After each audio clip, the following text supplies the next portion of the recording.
Hello friends, super magic રસોઈમાં મિત્રો હું આપનું સ્વાગત કરું છું।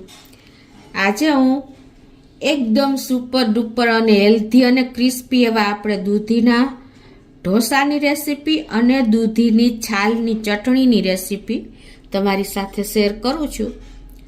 તો તમને ચોક્કસ આ વિડીયો ગમશે, ગમે તો લાઈક કરજો, શેર કરજો અને સબસ્ક્રાઈબ કરવાનું તો ભૂલતા જ નહીં। દૂધીના ઢોસાના ઇન્ગ્રેડિયન્ટમાં મેં જો 500 ગ્રામ દૂધી લીધી છે, એકદમ સોફ્ટ, અને લીલા મરચાં છે, ધાણા ભાજી છે, લીમડો છે, આદુ છે, અને ડાળિયાની દાળ રોસ્ટેડ કરેલી છે, અડદની દાળ છે, લસણ છે, આંબલી છે, ઘી છે, પેરી પેરી મસાલો છે, રવો છે અને રૂટીન મસાલા છે મિત્રો। તો હવે બનાવવાનું ચાલુ કરીએ।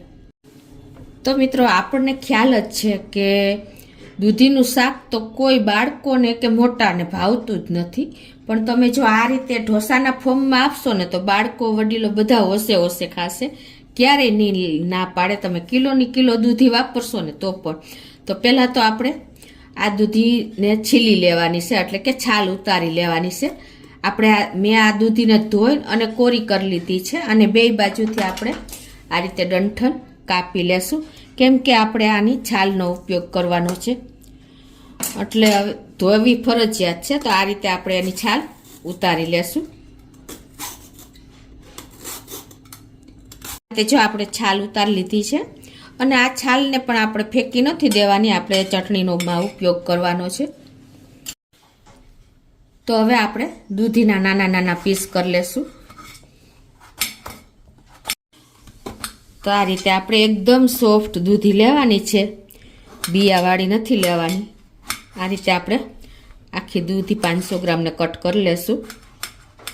તો આપણે આ રીતે દૂધીના પીસ કરી લીધા છે, અને હવે એને આપણે મિક્સર જારમાં લઈ લેશું। 500 ગ્રામ દૂધીના આપણે પીસ કર્યા છે।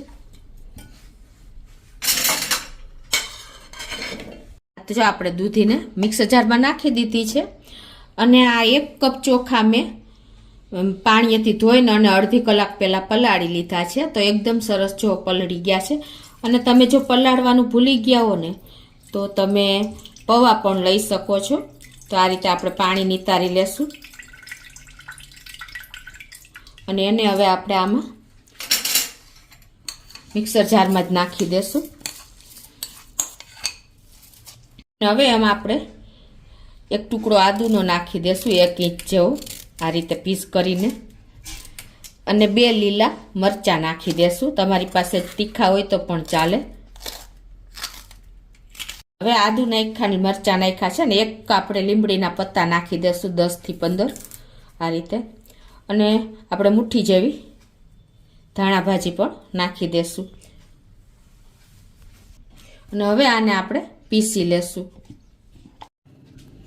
તો આ રીતે જો આપણે પીસી લીધું છે દૂધી ને ચોખા ને બધું, હવે એને આપણે એક બોલમાં કાઢી લેશું।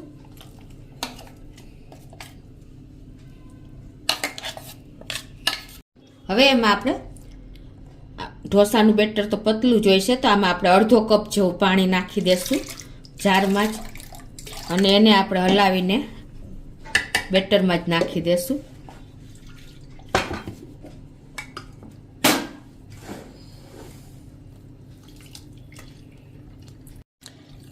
આ રીતે જો આપણે પાણી નાખ્યા પછી મિક્સ કરશું, અને હવે એમાં આપણે આ જે ઝીણો રવો મેં લીધો છે,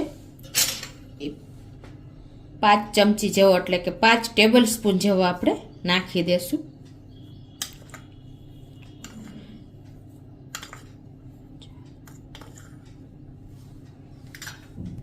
હવે આને આપણે સરસ મિક્સ કરી લેશું। રવો નાખ્યા પછી મિક્સ કરીને આપણે જો જે ઢોસાની કન્સિસ્ટન્સી છે ને એવી જ આવી ગઈ છે। હવે આને આપણે ઢાંકીને 5 થી 7 મિનિટ રેસ્ટ આપી દેશું। હવે આપણે ઢોસાની ચટણીની તૈયારી કરશું। તો એના માટે ગેસ ઓન કરીને એક પેનમાં આપણે અડધી ચમચી જેવું ઘી મૂકી દેશું,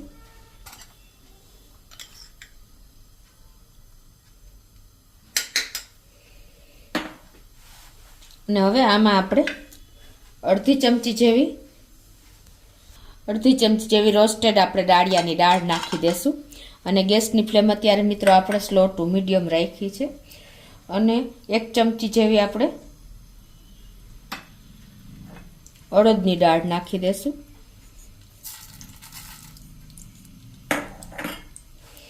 અને થોડા આપણે લીમડાના પત્તા 10 થી 12 નાખી દેશું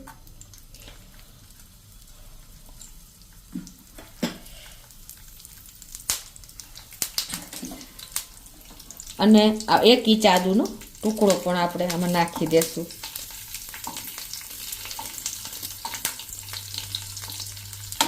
હવે આ બધું આપણે થોડુંક એવું રોસ્ટ કરી લેશું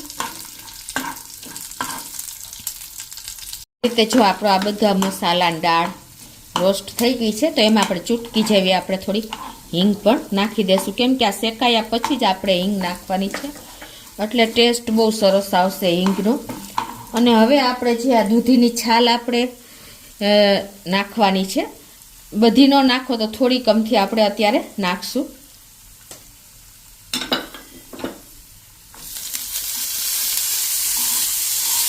આ રીતે એને આપણે મિક્સ કરી લેશું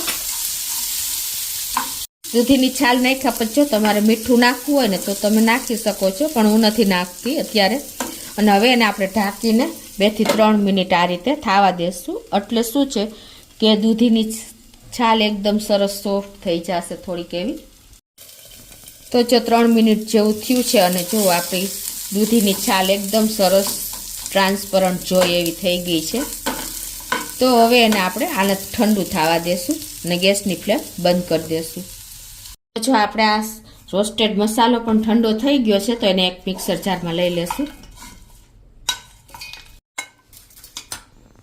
અને હવે એમાં આપણે 2 લીલા મરચાં પણ નાખી દેશું આ રીતે સમારી અને 4 થી 5 કળી આપણે લસણ નાખી દેશું એક નાનો ટુકડો આપણે આંબલીનો પણ નાખી દેશું અને ટેસ્ટ એકોર્ડિંગ 1 ટીસ્પૂન જેવું આપણે મીઠું પણ નાખી દેશું તો હવે આપણે ધાણા ભાજી નાખી દેશું અને 2 ટેબલસ્પૂન જેવું આપણે પાણી નાખી દેશું હવે આને આપણે ફાઇન પેસ્ટ કરી લેશું તૈયાર મિક્સર જારમાં તો જો આપણી ચટણી પણ તૈયાર થઈ ગઈ છે એકદમ સરસ ટેસ્ટી અને દૂધીની છાલની ચટણી મિત્રો કેટલી ટેસ્ટી લાગશે તમે ટ્રાય કરજો એક વખત આ ચટણીને આપણે ઓલરેડી વઘાર કરી જ લીધો છે એટલે વઘારવાની કોઈ જરૂર નથી તો મિત્રો જો આપણે આ દૂધીની છાલની ચટણી તૈયાર છે અને એકદમ ટેસ્ટી થઈ છે આને તમે 2 દિવસ સુધી ફ્રીજમાં સ્ટોર કરી શકો છો તો આપણે એને હવે સાઈડ ઉપર રાખી દેશું અને આ બાજુ આપણું બેટરમાં જો કન્સિસ્ટન્સી પરફેક્ટ જ છે જેવી આપણે ઢોસાની કરવાની હોય છે એવી જ છે તમને જરૂર લાગે તો થોડુંક પાણી નાખી દેવાનું અને હવે આમાં આપણે ટેસ્ટ એકોર્ડિંગ 1/2 ટીસ્પૂન જેવું મીઠું પણ નાખી દેશું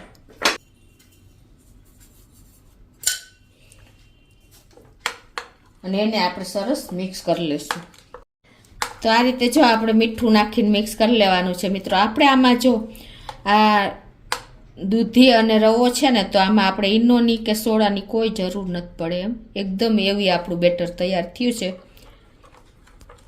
હવે આપણે ઢોસા ઉતારવા માટે ગેસ ઓન કરીને અને આપણે ફૂલ ફ્લેમ રાખીને લોઢીને ગરમ કરી લેશું તો જો લોઢી ગરમ થઈ ગઈ તો આ રીતે આપણે ઠંડી કરી લેશું પાણી નાખીને એટલે આપણું લોઢીનું ટેમ્પરેચર એકદમ નોર્મલ થઈ જાય અને ગેસની ફ્લેમ આપણે સ્લો કરી દેવાની છે અને હવે આપણે જેવડો ઢોસો ઉતારવો હોય એ પ્રમાણે આપણે બેટર લઈને આ રીતે આપણે તૈયાર કરી લેશું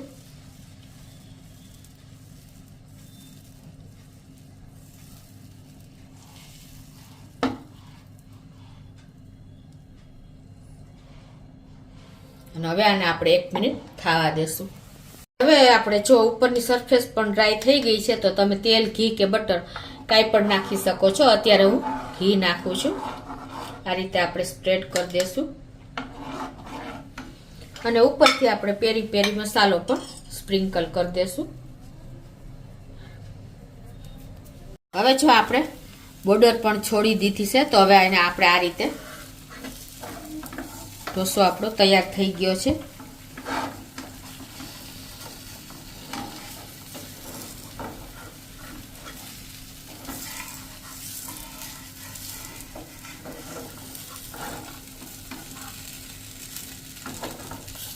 હવે જુઓ તમે મિત્રો, એકદમ સરસ આપણો 12 જેવો ઢોસો તૈયાર થયો છે. તો હવે એને આપણે એક પ્લેટમાં લઈ લેશું. તો આ રીતે આપણે પ્લેટમાં લઈ લેશું. હવે આપણે બીજો ઢોસો ઉતારી લેશું. તો પહેલાં આપણી લોટી જો ગરમ હોય ને તો આ રીતે આપણે ઠંડી કરી લેશું.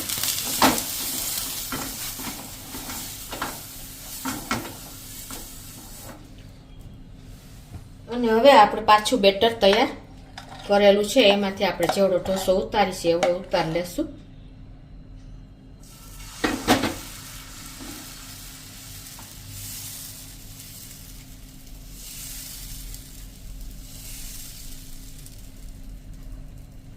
અને હવે આને આપણે 1 મિનિટ થવા દેશું. આપણે જેમ રૂટીન કરીએ છીએ એમ ઉપરની સરફેસ ડ્રાય થઈ જાય એટલે આપણે આ રીતે હું ઘી લગાવી દઉં છું. અને ઉપરથી આપણે પેરી પેરી મસાલો પણ સ્પ્રિંકલ કરી દેશું. અને હવે આને આપણે અડધી મિનિટ જેવો થવા દેશું. જો તમારે ઢોસો મોટો હોય અને લોઢી નાની હોય ને તો તમે આ રીતે પણ એને ફરતો બોર્ડર ઉપર શેકી શકો છો. નહીંતર એક સાઈડ તમારે જલ્દી થતો નથી તૈયાર. તો હવે જો આ ઢોસો પણ આપણો તૈયાર થઈ ગયો છે. તો હવે એને આપણે પણ લઈ લેશું.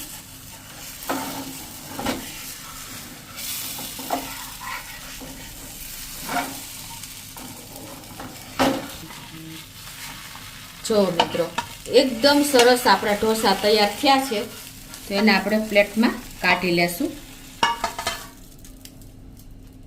તો આ રીતે આપણે બધા ઢોસા ઉતારી શકીએ છીએ. તો આપણે જો આ દૂધીના ઢોસા એકદમ લોટ વગરના ટેસ્ટી ક્રિસ્પી એવા તૈયાર છે મિત્રો. તો તમે એને આપણે આ દૂધીની છાલની ચટણી સાથે અને સોસ સાથે એની સાથે તમે ખાઈ શકો છો. તો તમને ચોક્કસ આ દૂધીના ઢોસાનો વિડીયો ગમશે. ગમે તો લાઈક કરજો, શેર કરજો અને સબસ્ક્રાઈબ કરવાનું તો ભૂલતા જ નહીં.